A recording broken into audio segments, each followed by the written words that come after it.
욥기 34장 1절에서부터의 말씀입니다. 엘리후가 말을 이어가로되 지혜 있는 자들아 내 말을 들으며 지식 있는 자들아 내게 귀를 기울이라. 입이 식물의 맛을 변별함같이 귀가 말을 분별하나니 우리가 스스로 옳은 것을 택하고 무엇이 선한가 우리끼리 알아보자. 욥이 말하기를 내가 의로우나 하나님이 내 의를 제하셨고 내가 정직하나 거짓말쟁이가 되었고 나는 허물이 없으나 내 상처가 낫지 못하게 되었노라 하니 어느 사람이 욥과 같으랴. 욥이 회방하기를 물 마시듯 하며 악한 일을 하는 자들과 사귀며 악인과 함께 다니면서 이르기를 사람이 하나님을 기뻐하나 무익하다 하는구나. 그러므로 너희 총명한 자들아 내 말을 들으라. 하나님은 단정코 악을 행치 아니하시며 전능자는 단정코 불의를 행치 아니하시고 사람의 일을 따라 보응하사 각각 그 행위대로 얻게 하시나니 진실로 하나님은 악을 행치 아니하시며 전능자는 공의를 굽히지 아니하시느니라. 누가 땅을 그에게 맡겼느냐? 누가 온 세계를 정하였느냐? 그가 만일 자기만 생각하시고 그 힘과 기운을 거두실진데 모든 혈기 있는 자가 일체로 망하고 사람도 진토로 돌아가리라. 만일 총명이 있거든 이것을 들으며 내 말소리에 귀를 기울이라. 공의를 미워하는 자시면 어찌 치리하시겠느냐? 의롭고 전능하신 자를 내가 정죄하겠느냐? 그는 왕에게라도 비루하다 하시며 귀인이들에게도 악하다 하시며 왕족을 외모로 취치 아니하시며 부자를 가난한 자보다 더 생각한지 아니하시나니 이는 그들이 다 그의 손으로 지으신 바가 됨이니라. 그들은 밤중 순식간에 죽나니 백성은 떨며 없어지고 세력 있는 자도 사람의 손을 대지 않고 제함을 당하느니라. 아멘. 엘리후가 이제 두 번째 얘기를 합니다. 그러면서 욥이 한 얘기를 반박하고 있습니다. 반박하는데 그 얘기가 바로 3절입니다. 입에 식물의 맛을 변별한 같이 귀가 말을 분별하니 욥이 그 얘기를 앞에 했습니다. 그러면서 욥이 말하기를 5절에 내가 의로우나 하나님이 내 의를 제하였다고 얘기한 그것을 반박을 합니다. 이 욥의 그 앞에 있던 세 친구하고 엘리후의 반론이 좀 틀린 이유인 건 뭐냐면은 이 세 친구는 욥이 죄가 있어서 그 죄를 너 죄가 있으니까 지금 벌 받는 거니까 지금 그거를 회개하라 이렇게 다구칩니다. 그런데 이 엘리후는 조금 방향이 틀립니다. 엘리후는 지금 하나님께서 이 고난을 재난을 주시는 것은 시련을 통해서 하나님의 뜻을 나타내기 위함이라는 것을 지금 알려주고자 합니다. 그래서 이 포인트가 틀리는데 결국은 엘리후도 나중에 이 욥이 얘기한 걸 하나하나 반박을 합니다. 그러면서 그 잘못된 거 사실 욥이 잘못했죠. 하나님 앞에 함부로 얘기를 하고 하나님 앞에 그냥 자긴 죄 없습니다 하는데 사실은 그렇지 않다는 겁니다. 그러면서 그 얘기를 함으로 말미암아 하나님의 의로움이 마치 망가졌고 욥이 의롭다는 것을 얘기한 것처럼 되기 때문에 그것이 잘못됐다고 지금 지적을 하고 있습니다. 그래서 궁극적으로 보면은 하나님께서도 나타나셔가지고 이 엘리후가 얘기한 것에 잘못했다는 얘기를 한마디도 안 하십니다. 오히려 누구한테 얘기하면 욥 너도 잘못했고 너 세 친구 너희들도 잘못했다 이렇게 얘기를 하는 그걸 볼 수가 있습니다.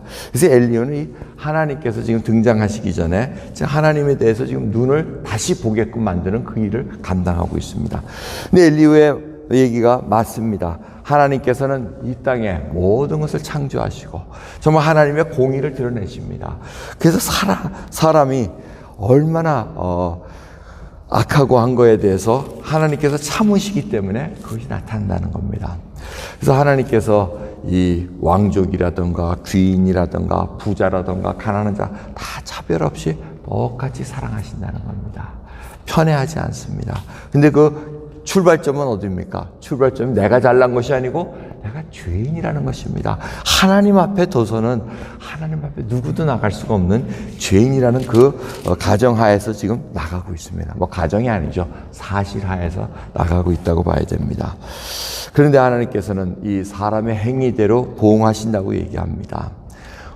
갈라디아에서도 그 말씀이 있습니다. 사람이 심는 대로 거둔다고 말씀하십니다. 육체를 위해서 심으면 육체를 거두는 것이고 성령을 따라서 거두면 영생을 거두리라고 말씀하십니다. 여러분 우리는 오늘 찬송 드린 것처럼 나 같은 죄인 살리신 그 은혜에 너무 놀라서 이제는 장차 돌아갈 본향을 바라보면서 영원한 생명을 소유한 자로서 살아갑니다. 여러분 보십시오. 이 세상을 하나님께서 이처럼 사랑하사 독생자를 주셨다고 얘기하십니다. 창조하신 이 세계를 하나님께 얼마나 사랑하셨습니까? 그런데 마귀가 와서 그것을 흐트러 놓습니다. 죄악으로 말미암아 하나님과의 관계를 끊어져 놓습니다. 그런데도 하나님은 사랑하셔서 독생자 아들 예수 그리스도를 통해서 구원의 길을 베푸르십니다. 이거를 떠나서는 우리는 신앙생활을 할 수가 없습니다.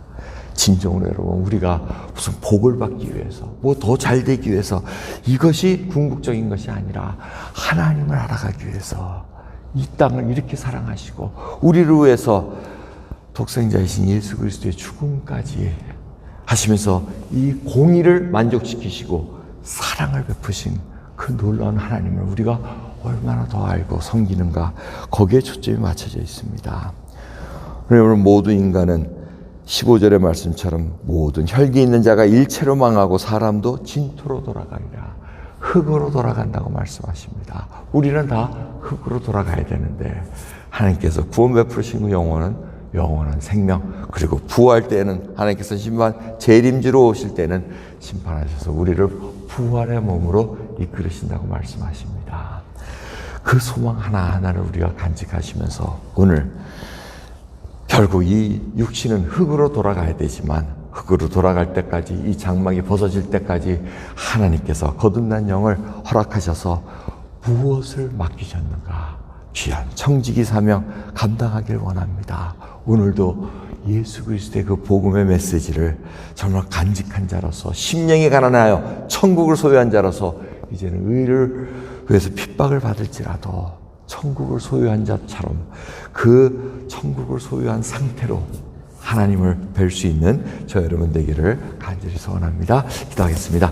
하나님 감사합니다. 오늘도 귀한 하루를 허락하셨습니다. 정말 주님, 때로는 저희들 예기치 않은 고난을 받을 때가 있나이다. 하지만 그 고난을 통해서 하나님께서 주시는 메시지가 있나이다. 주님, 혹이라도 저희들 잘못한 것 있으면 회개하고 돌아서기를 소원하고, 정말 주님, 잘못한 것이 없을지라도 그 고난을 통해서 다시 한번 하나님이 원하시는 그릇, 그 귀한 그릇으로 만들기 위해서 불순물을 제기하는 과정이라는 것을 깨닫게 하시고 주의 메시지대로 온전히 살아가기를 소원합니다. 붙들어 주시옵소서. 저희들은 연약하고 아무것도 모릅니다. 눈이 가려져 보이지가 않고 들리지가 않사오나 하나님께서 귀를 열어주셔서 듣게 하옵시고 눈을 열어주시사 부활하신 예수 그리스도, 다시 오실 예수 그리스도를 바라볼 수 있는 믿음의 눈을 열어주옵소서. 감사드리며 예수 그리스도의 이름으로 기도드리옵나이다. 아멘.